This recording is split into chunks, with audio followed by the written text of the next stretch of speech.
दोस्तों आज मैं आपको रिफ्यूज़ल के बारे में बताने वाला हूँ कि रिफ्यूज़ल को लेकर के मेरे पास में बहुत सारे लोगों की क्वेरीज़ आती हैं और अक्सर लोग पूछते हैं कि सर हमने अपना वीज़ा अप्लाई कर रखा है, हमारा ऑफ़र लेटर आ गया है या कॉन्ट्रैक्ट लेटर आ गया है, वर्क परमिट किसी का आ गया है और वीएफएस सबमिशन किसी ने कर रखा है।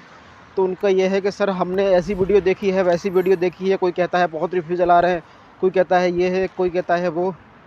तो दोस्तों मैं आपको बड़ी जेन्युइन सी बात बताऊंगा रिफ्यूज़ल के बारे में कि रिफ्यूज़ल आने के क्या चांसेस हैं और रिफ्यूज़ल आ भी रहे हैं या नहीं आ रहे हैं।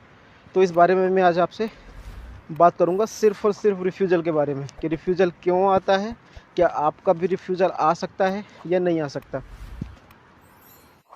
तो दोस्तों रिफ्यूज़ल आता क्यों है मैं वो आपको बताऊं। रिफ्यूज़ल ज़्यादातर आते हैं आपके डॉक्यूमेंटेशन की वजह से।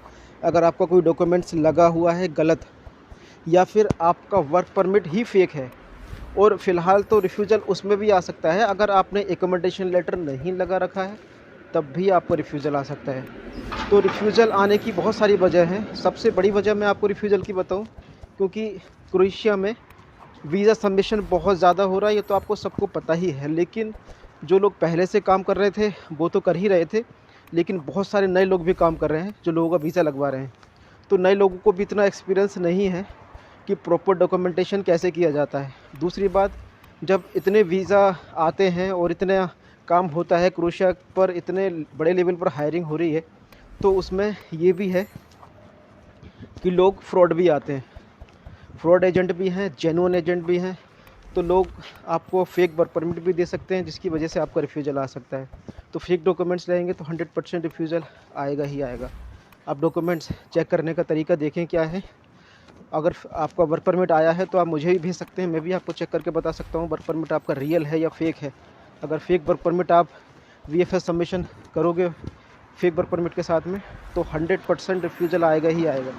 और दोस्तों दूसरी बात मैं रिफ्यूज़ल की आपको बताऊं, अगर जिस कंपनी से आपका वर्क परमिट इशू हो गया है वो कंपनी अगर गवर्नमेंट ने ब्लैक लिस्ट कर दी है, तो कंपनी के ब्लैक लिस्ट होने पर भी रिफ्यूज़ल आ जाता है। ठीक है, और बहुत अच्छी अच्छी कंपनियां तक ब्लैक लिस्ट हो जाती हैं यहाँ पर। तो आपकी कंपनी ब्लैक लिस्ट है तब भी उसका रिफ्यूज़ल आ सकता है। तो रिफ्यूज़ल को लेकर के मैं आपको बताऊं, अपने एजेंट का सही चुनाव करें कि आप किस एजेंट से काम करवा रहे हैं। अपने एजेंट की प्रोफाइल अच्छे से विजिट करें।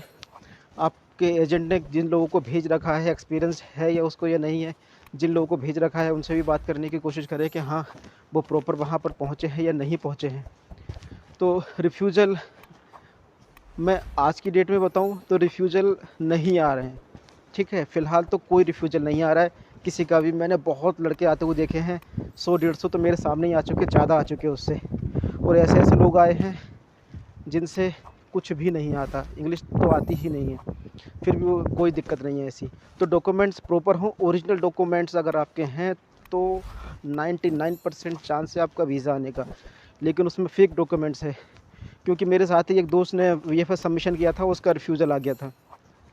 उसका रिफ्यूज़ल लेटर भी मैंने पढ़ा था, तो उसमें बहुत सारी खामियां थी जो उसने मेंशन नहीं कर रखी थी। तो एम्बेसी ने उसको जो मेल किया था वो सारे रीज़न्स बताए थे कि किस वजह से आपका रिफ्यूज़ल आया है। क्योंकि दोस्तों रिफ्यूज़ल का एक्सपीरियंस मेरे साथ भी है। मेरा रिफ्यूज़ल जब मैंने यूके के लिए अप्लाई किया था, हवा बहुत तेज़ आ रही है, शायद आपको डिस्टर्बेंस आ रहा होगा मेरी वॉइस में। तो जब मैंने यूके के लिए अप्लाई किया था तब मेरा रिफ्यूज़ल आया था। एक दोस्त का मेरा और रिफ्यूज़ल आ चुका है, मेरे कई जानने वाले के रिफ्यूज़ल आए हैं। लेकिन क्रोएशिया का रिफ्यूज़ल मेरे सामने भी आया है लोगों का रिफ्यूज़ल। ऐसा नहीं है कि मैं ये कह रहा हूँ कि रिफ्यूज़ल आते ही नहीं हैं, रिफ्यूज़ल आते हैं। लेकिन मैंने उसका रिफ्यूज़ल लेटर पढ़ा था तो उसने बहुत सारे डॉक्यूमेंट्स उसमें मेंशन ही नहीं कर रखे थे, जिसकी वजह से उसका रिफ्यूज़ल आया था। तो रिफ्यूज़ल आपका ना आए ऐसा आप क्या करें, ठीक है, तो सिर्फ आप ये करें, अपने एजेंट से जिससे आप काम करवा रहे हैं वो एजेंट आपका एक्सपीरियंस्ड हो, जिसने कुछ लोगों को वहाँ भेज रखा हो। एटलीस्ट उसको फ़ाइल लगाने का कम से कम एक्सपीरियंस तो हो कि क्या डॉक्यूमेंट्स लगते हैं, क्या डॉक्यूमेंट्स नहीं लगते हैं। और आजकल एकोमोडेशन लेटर तो आपको लगाना ही चाहिए। एकोमोडेशन पर यहाँ की गवर्नमेंट ज़्यादा ध्यान दे रही है, क्योंकि यहाँ पर लोग आ रहे हैं तो जॉबलेस लोग बहुत ज़्यादा हो जाते हैं विंटर के सीज़न में।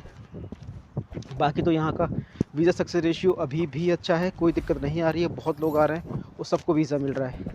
वीज़ा सक्सेस रेशियो अभी भी वैसे ही है जैसा था, कोई दिक्कत नहीं है किसी